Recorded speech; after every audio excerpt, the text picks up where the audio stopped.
Meikyuu Kumikyoku is a game with a bad reputation.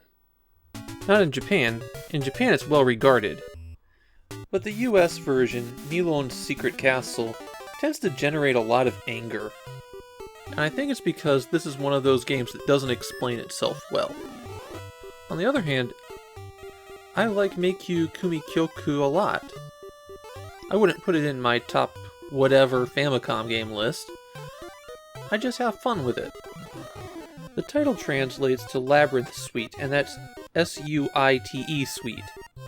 There's supposed to be a musical theme to the game, but it's really only in the manual backstory and in the bonus stage.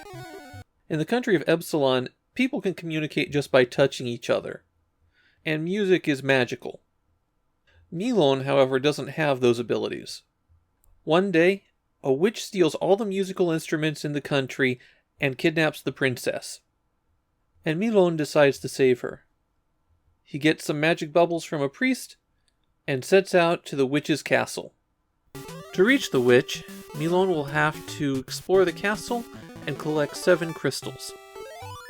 And exploring the castle is what I think causes a lot of people to bounce off this game. Since Meikyuu Kumikyoku is a Famicom game from 1986, everything in the game is hidden. Money is hidden in blocks, exits are hidden behind invisible doors, and shops with key items require that you push unremarkable blocks. You're not going to make much progress in this game unless you search diligently. That said, I don't think anything in this game is really hidden well. If you just fire your bubbles everywhere, like you probably should be, then you're going to find almost everything. And once you know the other tricks that the game uses to hide things, it becomes pretty easy to find everything. Meikyuu Kumikyoku is actually pretty generous when it comes to finding hidden items. The game is pushing you to explore. It's rewarding you for sticking your nose into the out-of-the-way places. This doesn't feel like it's trying to stretch the game out by being obscure.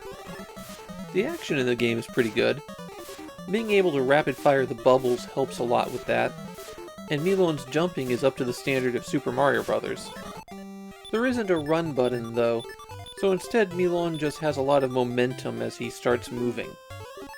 There's 17 distinct levels in the game, plus the castle exterior which links them. On the outside of the castle, there's normally no enemies, but these lightning bolts will appear if you take too long.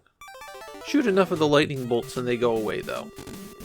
Initially, you can only go in the doors. And behind the doors you'll find levels, shops, or a boss. In a level, to complete it you have to locate a key and the hidden exit door, but just doing that doesn't help you on your quest. The key appears if you break a certain number of blocks, and there's multiple positions it can appear in. As for the exit door, you'll just have to shoot around until it appears. You break blocks by firing bubbles into them, and what you're typically looking for is money. This is a game where money makes the world go round. There's also a finite amount of money in the game, and that becomes a problem because you can put the game into a dead man walking state by spending too much. Money doesn't come back when you go back into levels. You can only collect each tile once. Each stage also contains a honeycomb, which will extend your life bar by 1. And there's this bee. Collect it and you get a shield that protects you from 2 shots. But because of the way the bee often appears, it can be pretty difficult to pick it up. Bopping some box from below will reveal a music box that leads to a bonus stage. There's only 7 of these in the game, so they don't appear in every single stage. On the bonus stage, your goal is to collect the musical notes. Getting the sharps is worth extra notes, and getting the flats takes away notes. Once the music is done, you get $1 for every 4 notes you've collected. One neat thing about the bonus stage is that every time you go into it, 1 more musical instrument is added to the song. Now that we've got some money, let's go into a shop. In the shop you can get hints that aren't really that great. You can buy a health refill, which is a terrible idea. The limited amount of cash in the game means that buying health refills might leave you without enough cash to get a required item. And then there are those items. Each one adds a tool to Milon's arsenal, and that means you're definitely going to want to get all of them. For the early ones, the shoes let you spring off certain blocks, and the potion makes you shrink when you get hit by a boxing glove. Unlike Super Mario Bros., being small in Meikyuu Kumikyoku is pretty helpful. The lamp lights up dark areas, but be careful not to buy it from the expensive shop. The vest will give you some protection from fire. The hammer will let you smash through some walls to get to secret entrances in the castle. And the saw will let you cut through some window bars. Once you've cleared the first 2 rooms, you're allowed to go to the boss. All of the bosses in this game have the exact same attack pattern. They jump up and down and shoot fireballs in an arc. Just blast away until they drop dead, and you get the crystal. The crystal upgrades your firepower, though it's kind of hard to tell the difference since the game scales with you. You only get 1 life in Meikyuu Kumikyoku, but if you can beat the first boss, you are allowed to continue. On the title screen after you get a game over, hold down left and press start, and you'll pick up in the room where you died. That brings me to one of the bigger problems with this game. You don't want to spend money to recover health. So what you'll have to do is collect hearts from enemies. And you start with very little life.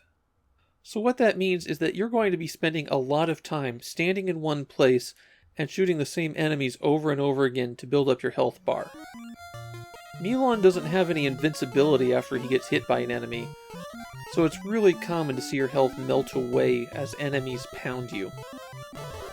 One of the more enjoyable aspects to the game for me is that a lot of the later levels are set up as puzzles. You have to think about how you're going to approach them, and keep an eye out for anything unusual. There's one more thing to mention about Meikyuu Kumikyoku.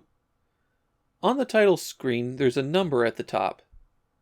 That's actually a meter for testing how quickly you can press the fire button. Hudson was making stuff that you could use to test your rapid fire skills at the time, and that ties in with those. Unfortunately, that was removed in the US version. So Meikyuu Kumikyoku is clearly not a game without its flaws. I still enjoy playing it though. This is one that I come back to from time to time. It's a real standout in the late 1986 Famicom releases.